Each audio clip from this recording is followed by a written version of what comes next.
할렐루야. 네, 고난주간 특별 새벽 기도회에 오신 우리 모든 성도님들을 주님의 이름으로 환영하고 축복합니다. 아멘. 제가 어제 고난주간 특별 새벽 기도회에 있는 십자가 부흥회라는 말씀을 드렸습니다. 우리의 삶에 십자가가 회복되어지고 십자가가 중심이 되어야 됨을 우리가 어제 이야기를 했습니다. 십자가가 회복될 때에 하나님의 참된 회복이 우리의 삶에 임하게 될 줄로 믿습니다. 그래서 우리가 한 주간 이 누가복음의 말씀들을 쭉 따라가 보면서 예수님이 십자가 지실 때에 어떤 일들이 일어났는가를 한번 보려고 합니다. 그를 통하여서 십자가가 나의 중심이 되기 위하여서 우리에게 어떠한 것이 필요하고 우리가 어떤 결단을 해야 되는가를 생각해 보려고 합니다. 이 시간들을 통하여서 참으로 십자가가 회복되어짐으로 나 자신과 나의 가정과 우리 동산교회 가운데 하나님의 참된 부흥과 일어남의 역사가 일어나게 되기를 주님의 이름으로 축복합니다. 아멘. 자, 오늘은 가룟 유다의 배신의 이야기를 한번 살펴보려고 합니다. 오늘 설교 제목이 하나님과 계산합시다입니다. 하나님과 계산합시다. 왜 가룟 유다가 예수님을 배신하게 되었는가? 저는 오늘 가룟 유다가 하나님과 계산하지 않았기 때문에 그는 끝까지 예수님을 따르지 못하였고 예수님을 배신하게 되었다라는 말씀을 드리려고 합니다. 그래서 오늘 우리에게 회복되어야 될 십자가 신앙은 하나님과 계산하는 신앙이라는 거예요. 자, 이것이 어떤 의미인지 오늘 말씀을 통하여서 하나씩 살펴보도록 하겠습니다. 오늘 본문 3절부터 5절까지의 말씀을 다시 보면요. 12 중에 하나인 가룟이라 부르는 유다에게 사탄이 들어가니 이에 유다가 대제사장들과 성전 경비대장들에게 가서 예수를 넘겨줄 방도를 의논하매 5절은 같이 읽어볼까요? 시작. 그들이 기뻐하여 돈을 주기로 언약하는지라. 자, 이 3절의 말씀을 보니까 누가는 어떻게 표현을 하냐면 가룟 유다의 배신의 일이 일어날 때에 사탄이 그에게로 들어갔다라는 표현을 합니다. 이것이 가룟 유다가 사탄에게 조정을 당하여서 어쩔 수 없이 예수님을 배신했다라는 그러한 의미는 아닙니다. 이미 유다의 마음이 흔들리고 있었다라는 거죠. 그 마음에 예수님을 따르는 것에 대한 회의감이 있었고 의심이 들었습니다. 사탄은 그 의심과 회의감을 틈을 삼아서 비집고 그 마음에 들어오게 되었다라는 거죠. 그래서 유다는 그 유혹에 넘어가서 예수님을 배신하는 그런 어리석은 행동을 하고 말았다라는 것입니다. 사랑하는 여러분, 사탄은 우리의 틈을 엿보고 있습니다. 우리의 마음에 비집고 올 틈이 어디에 있는가를 늘 보고 있다라는 거예요. 우리의 마음에 하나님에 대한 실망감이 생길 때에, 마음에 의심이 생길 때에, 마음이 흔들릴 때에 사탄은 놓치지 않고 그때를 틈을 보고는 우리 안에 비집고 들어와서 우리를 넘어뜨리려고 한다라는 거예요. 그래서 우리는 늘 깨어 기도할 수 있어야 됩니다. 늘 내 마음을 다잡을 수 있어야 돼요. 내 힘으로 안 되잖아요. 그래서 우리에게는 하나님의 은혜가 필요한 것입니다. 오늘 하루의 삶을 살아갈 때에 내 힘으로 내 마음을 지킬 수 없기에 오늘도 우리는 하나님의 은혜를 구하며 하나님 내 마음을 좀 지켜주십시오. 내 마음이 사탄의 틈을 보이지 않도록 내 마음을 지켜주십시오. 그런 기도로 인하여서 굳건한 믿음으로 하루의 삶을 살아가시기를 주님의 이름으로 축복합니다. 아멘. 왜 가룟 유다의 마음이 이렇게 흔들리게 되었을까? 오늘 본문의 내용을 보니까요. 가룟 유다는 예수님을 죽일 방도를 찾고 있는 대제사장들에게 가서 예수님을 넘겨주겠다라는 말을 하잖아요. 그러니까 대제사장들이 기뻐하면서 그러면 우리가 너에게 돈을 주겠다. 은 30을 주겠다. 당시 노예 하나를 살 수 있는 그러한 돈이었습니다. 누가가 유다의 배신 이야기에 돈 이야기를 넣고 있는 이유가 있습니다. 가룟 유다의 마음에는 돈에 대한 욕심이 있었다라는 거예요. 요한복음 12장을 보면 예수님께서 예루살렘에 입성하기 전에 베다니에 계실 때에 이런 일이 있었습니다. 마리아가 향유옥합을 가지고 와서, 잘 아시죠? 그것을 깨뜨려 예수님의 머리에 부었습니다. 당시는 식사를 할 때 우리처럼 이렇게 앉아서 하는 것이 아니라 좀 비스듬히 누워서 식사를 하는 그러한 문화였기 때문에 가서 예수님의 머리에 향유를 부으고 또 그 발에 흐르고 그 발을 머리로 닦는 그러한 일이 있었잖아요. 그것을 보며 제자들이 깜짝 놀랐습니다. 왜냐하면 마리아가 깨뜨린 그 향유가 무려 300데나리온에 이르는, 얼추 생각하면 한 노동자의 1년 연봉에 이르는 아주 값비싼 향유였기 때문이죠. 근데 놀람을 넘어서 분노한 사람이 있었는데 그 중에 하나가 가룟 유다였습니다. 가룟 유다는 어떻게 그것을 낭비할 수 있느냐라고 그것을 가지고 가난한 자에게 나눠줘야지라고 화를 내었는데, 요한은 그 속내를 이렇게 이야기를 합니다. 요한복음 12장 6절의 말씀, 요한복음 12장 6절의 말씀을 보면 이렇게 말씀하고 있습니다. 이렇게 말함은 가난한 자들의 생각함이 아니요 그는 도둑이라 동계를 막고 거기 넣는 것을 훔쳐 가밀어라. 이 가룟 유다를 향하여서 도둑이라는 표현을 하고 있어서, 야, 가룟 유다 정말 나쁜 사람 아닌가라는 그런 생각이 들긴 하지만 가만히 생각을 해보면 그렇게 나쁜 사람은 아니었을 거예요. 탐욕이 가득한 사람이 예수님을 그렇게 따르지는 못했을 것입니다. 그렇지 않아요? 탐욕이 가득한 사람이 예수님을 따르는데 십자가 지기 전까지 그렇게 열심히 따르지는 못했을 거라는 거예요. 가룟 유다는요, 예수님의 따른 것에 대한 보상을 받고 싶었다라는 생각을 저는 합니다. 값비싼 그 향유를 깨뜨려서 마리아가 예수님께 부을 때 예수님이 놔두라고 하셨거든요. 그것을 보면서 가룟 유다의 마음속에는 예수님을 끝까지 따르다 보면 예수님이 더 좋은 것을 주시려나 보다라는 생각이 있었을 것입니다. 예루살렘 성에 들어가면서 이제 드디어 예수님을 따른 것에 대한 보상을 내가 받을 수 있겠구나라는 생각이 했을 것입니다. 그런데 예수님의 행보는 너무나 기대했던 것과는 다른 것입니다. 예루살렘 들어가셔서 왕권을 선포하실 거라 생각을 했는데 예수님은 가장 먼저 성전에 들어가서 장사하는 사람들을 내쫓으시는 겁니다. 로마 황제를 물리치고 왕이 되실 거라고 그렇게 여겼는데 로마 황제의 것은 그에게 바치라는 말씀을 하시는 겁니다. 많은 돈을 벌 수 있을 거라 생각을 했는데 두 렙돈을 헌금한 과부가 가장 많은 것을 헌금했다는 이해할 수 없는 칭찬을 하시는 겁니다. 이제 고생 끝이라고 생각을 했는데 예수님께서 예루살렘에서 환난에 대해서 말씀을 하시는 겁니다. 가룟 유다는 크게 실망을 했죠.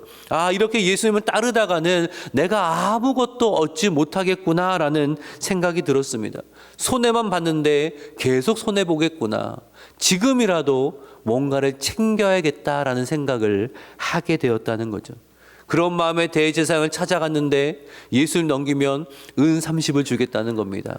당시 노동자의 넉 달치 봉급되거든요. 이거라도 내가 챙겨야겠다. 이거라도 내가 받아야 내가 손해보지 않겠구나라는 생각이 들어서 예수님을 넘겨주게 되었다라는 거죠. 그럼 가룟 유다가 왜 예수님을 배신했겠습니까? 가룟 유다에게 익숙한 계산법으로는 십자가의 길을 끝까지 따라갈 수 없었기 때문입니다. 너무나 어리석었거든요.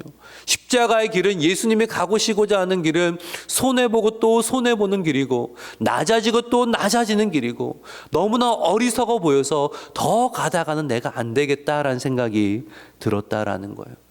사랑하는 여러분, 십자가의 길은 그 세상의 계산법으로는 도무지 갈 수 없는 길입니다. 어떤 계산법이 필요할까요? 하나님과 계산한 사람만 갈 수 있는 길이라는 거예요.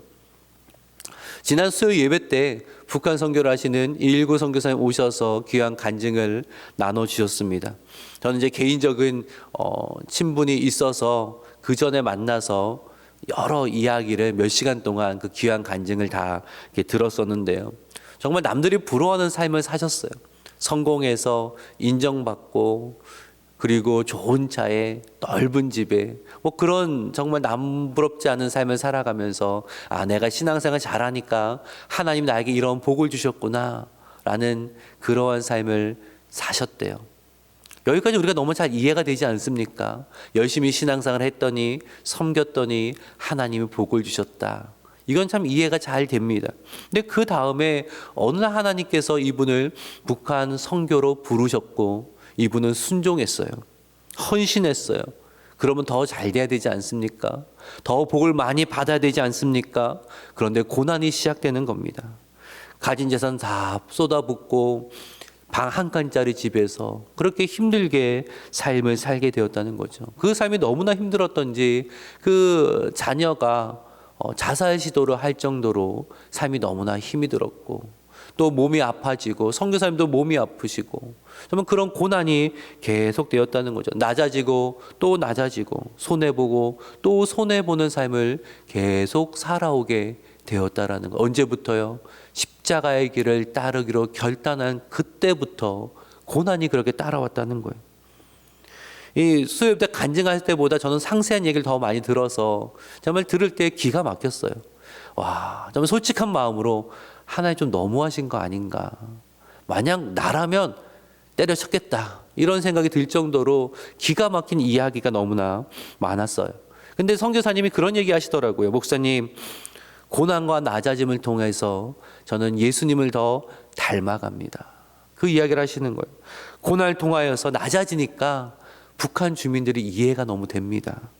낮아짐을 통하여서 오히려 하나님의 사랑이 드러나는 것을 저는 보고 있습니다. 저는 여전히 힘듭니다. 하지만 괜찮습니다. 저는 하나님만 바라봅니다. 무엇이 선교사님 하여금 그 힘든 길을 걸어가게 하시는 건가? 이 사랑이라는 이 단어 말고는 도무지 표현이 안 되는 겁니다. 하나님의 사랑이 십자가의 길을 걷게 만들고 하나님의 사랑이 기꺼이 손해보게 하고 하나님의 사랑이 낮아져도 괜찮다라는 그 마음을 가지게 한다라는 거예요. 그 말씀을 들을 때에 예수님께 향유 옥합을 깨뜨렸던 마리아가 생각이 났습니다. 마리아가 살던 곳은 베다니예요. 어제 말씀드렸죠. 베다니는 빈민촌이에요. 가난한 마을이에요. 이 값비싼 노동자의 1년치 봉급의 그 연봉에 해당되어지는 값비싼 향유를 어떻게 마리아가 가지게 되었을까요?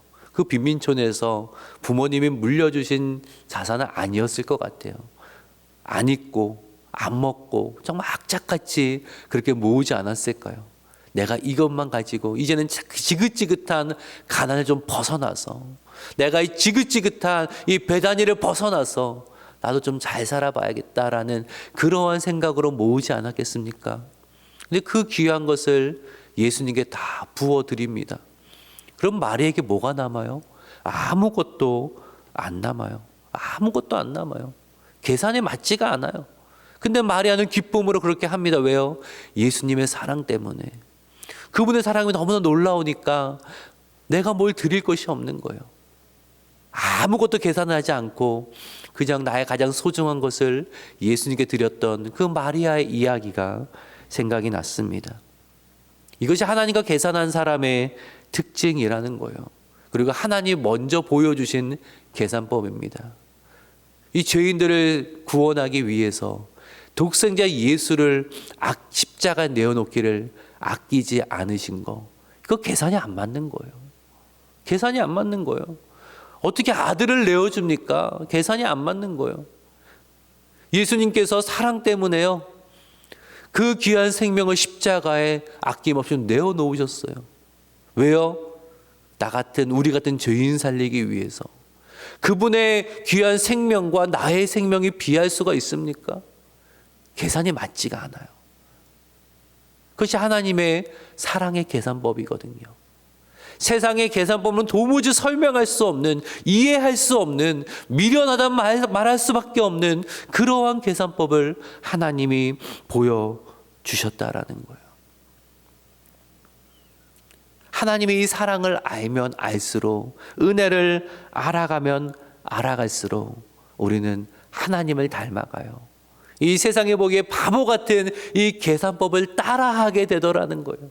세상과 계산하는 것이 아니라 하나님과 계산하려는 사람이 된다라는 거예요. 하나님께 받은 사랑이 너무나 놀라워서 어떻게 하면 이 사랑 조금이나 보답할 수 있을까? 어떻게 하면 이 사랑을 좀 드러낼 수 있을까? 그것 때문에 섬기게 되고, 그것 때문에 낮아지는 자리로 나아가게 되어지고, 그 사랑 때문에 십자가의 길을 걸어가게 된다라는 거예요. 제가 십자가의 길을 묵묵히 걸어가는 사람들의 이야기를 들으면요, 묵묵히 사명의 길을 걸어가는 사람들의 이야기를 들으면 한결같이 말씀하세요. 힘들지만 이 길에 하나님의 사랑을 더 깊이 경험하게 됩니다. 이 길을 걸어갈수록 하나님이 나를 얼마나 사랑하시는지 나는 그것을 알게 됩니다. 그래서 너무나 행복합니다. 너무나 좋습니다.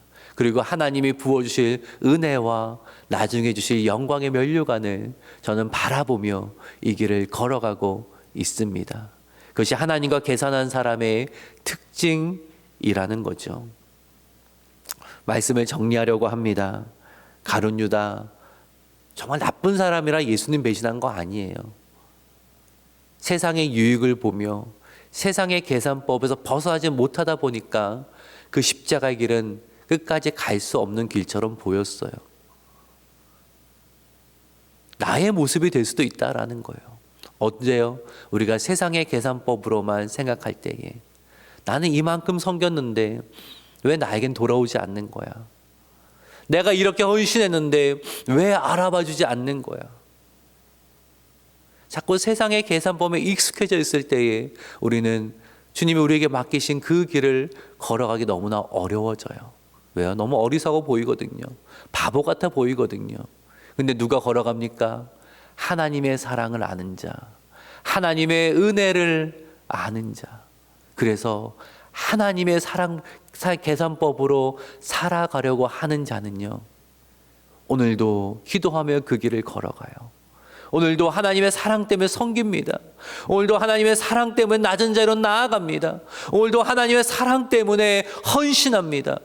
그 사랑이 나로 하여금 주님을 따르게 한다라는 거예요.